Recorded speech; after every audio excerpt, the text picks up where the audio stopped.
Hey everyone, it's Chris from the Bronx Children's Museum. Did you know that the Bronx is bursting with art and music everywhere you look? You can find amazing art all around, and it's being made by people just like you and just like me. Paintings, sculpture, graffiti, collage, music. If you can imagine it, it's being created right here in the Bronx. Come along with me today, and together we'll learn more about all this amazing art and some awesome artists. Today, we're going to learn about another amazing Bronx-born artist, Andre Trenier. Andre is a part of the Bronx Children's Museum's Art Builds Community Collection, which explores and celebrates the work of local Bronx-based artists. Andre is a painter and street artist whose work you can see all around the Bronx. From 161st Street near Yankee Stadium to Morrisania, you can find his work on gates and walls helping to beautify the city he grew up in. He works with markers, spray paint, and paint to create work that celebrates amazing people. Andre creates public art. Public art is a piece of art that is created to be seen in a public space. It could be a mural, or a sculpture, or even a performance. Public art doesn't stay in your house or a museum. It's supposed to be shared with the people in your community, in public spaces, like on the street, in a park, in a subway station. Have you ever noticed artwork in your community? Andre works outside, painting the walls on the street. So for today's studio tour, he'll be guiding us on a tour of some of his favorite work throughout the Bronx. Then, we're going to learn about one of his newest paintings. After that, I'll be guiding you through drawing your own portraits of one of your own heroes. So let's check in with Andre and I'll see you back here in a little while. How's it going, everybody? My name is Andre Trenier. I'm an artist born and raised here in the Bronx, and I want to welcome everybody to my studio. When I'm painting outside, I like to paint things that are bright and colorful because my goal is to brighten people's days, to make their lives a little bit happier. So I paint things with bright colors, energetic movement, and I try and paint people that look like myself and my family because those are the kind of images that I wanted to see growing up that I didn't see. So whenever possible, I try and paint people that I feel like are underrepresented.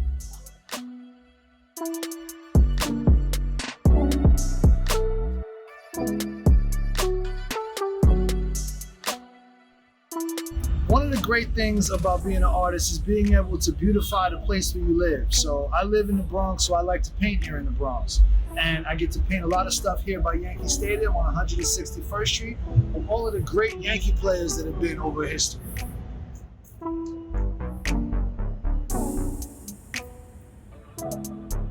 Nowadays, when I'm out doing my art, I get to paint large murals of some of my real life heroes, like Muhammad Ali. So here we have another one of my heroes who I've been fortunate enough to meet through doing my art, Grandmaster Cass, born and raised in the Bronx. Like I said, I get to paint a lot of people that I look up to, my real life heroes. Here I had the honor of painting Malcolm X on his birthday.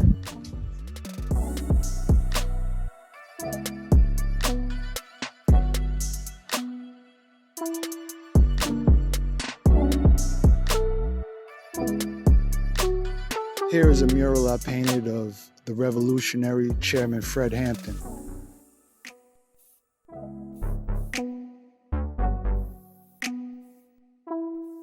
I painted this on the west side of Chicago and completed it on what would have been his 72nd birthday.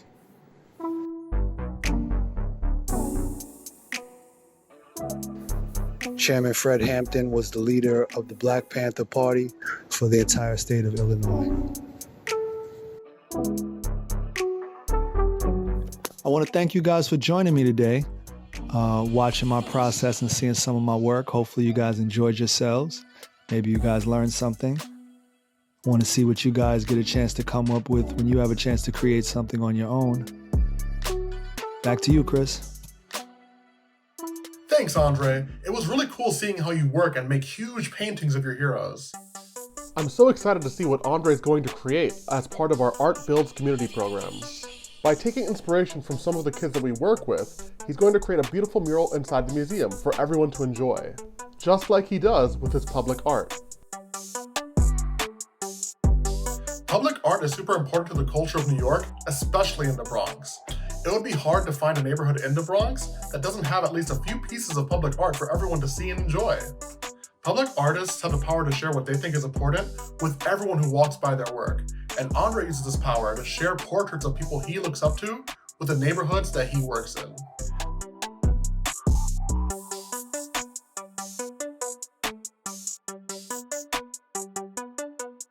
There are so many people to be inspired by and look up to. I personally look up to artists like Bill Watterson and Keith Haring.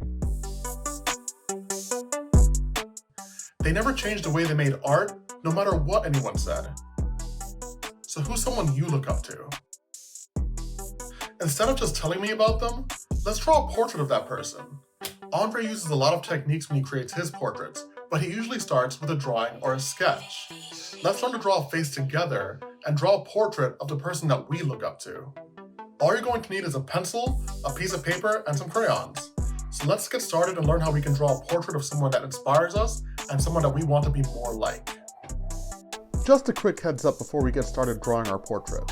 I started drawing when I was around 3 years old, and I never really stopped. It takes a really long time to learn how to create art the way you want, so if my drawing looks a little different than yours, that's fine. Every day, I'll draw a funny character, or paint a portrait, or I'll do a little animation for one of these videos. As long as you keep drawing, painting, sculpting, dancing, or whatever else you love, you'll eventually become as good as you want. So the first step to drawing a portrait is getting your things together, like your materials and your reference. For my materials today, I'll be using a piece of paper, a pencil, and some crayons. But when I say reference, I mean pictures and photos of the person that you want to draw, the person that you look up to.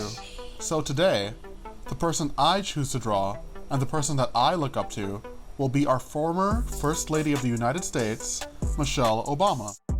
I look up to her because she went to Harvard to become an amazing lawyer. She also used her time as First Lady to promote exercise and healthy food choices across the country. Make sure you have a picture or two of whoever you're drawing to keep you on track. I'd say the first step of drawing a portrait is drawing a nice big shape for the head. What shape do you think we should use? That's right, let's start with an oval. When you draw your oval, make sure it's big enough. To do that, open up your hand and place it on the paper. Make sure that the oval can fit your whole hand in it.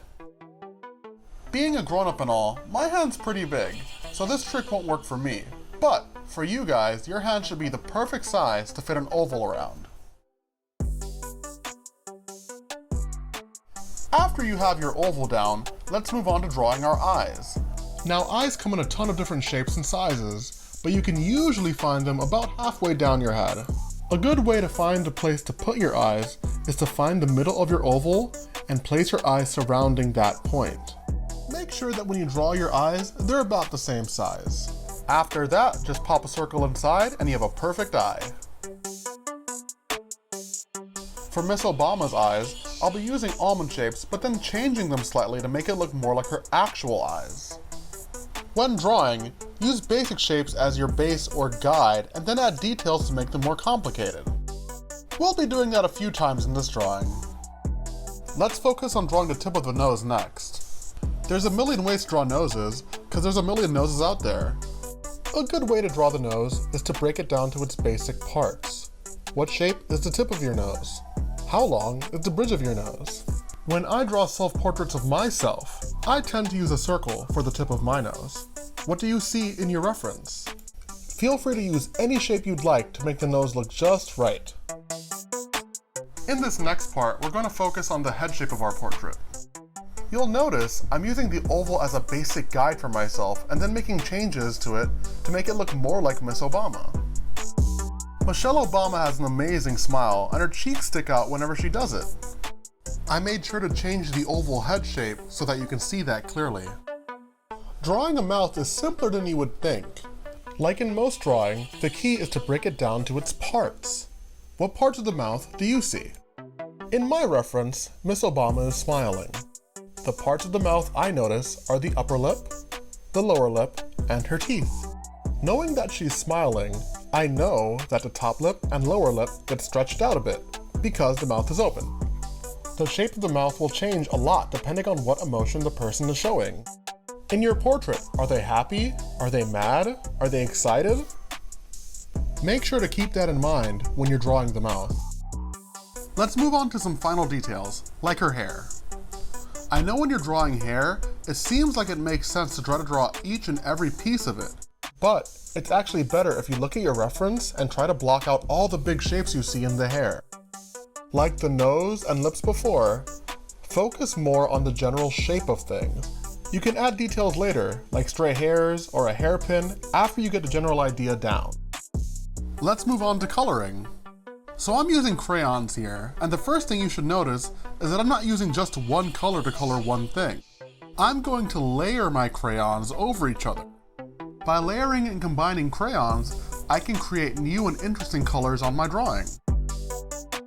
In art, layering is when you place one thing on top of another. In this case, I'm layering my crayons to create new colors. Check out how this yellow apple turns green when layered on top of a blue square. Experiment with your crayons. Try different combinations out. You'd be really surprised what happens when you combine different crayons to create different colors. Next, I'm going to color her hair using just black. This will create some contrast in our picture and make the face stand out more. Contrast is when you place different things close together so that their differences stand out more.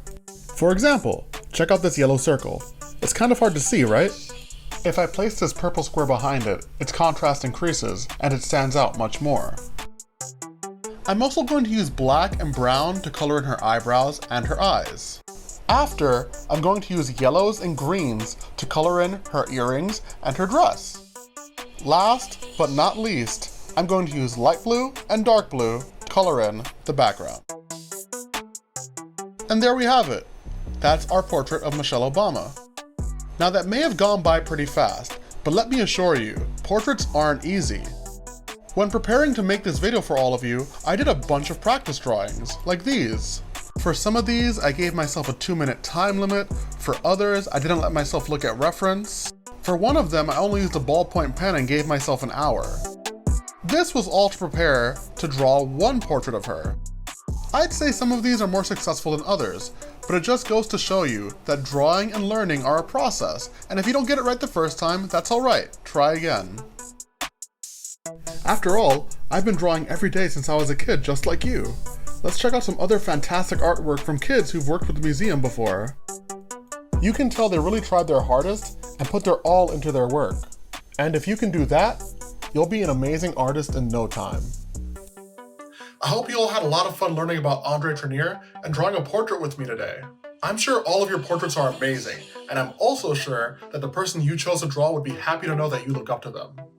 Making artwork is wonderful, no matter who you make it for, even if it's just for you. But public art is special because it's made to share your ideas, your thoughts, and your feelings with everyone. So, if you want to share your art with me and everyone else at the museum, make sure to share it with us online. Thanks for joining me, and I can't wait to see all your awesome artwork. See you soon!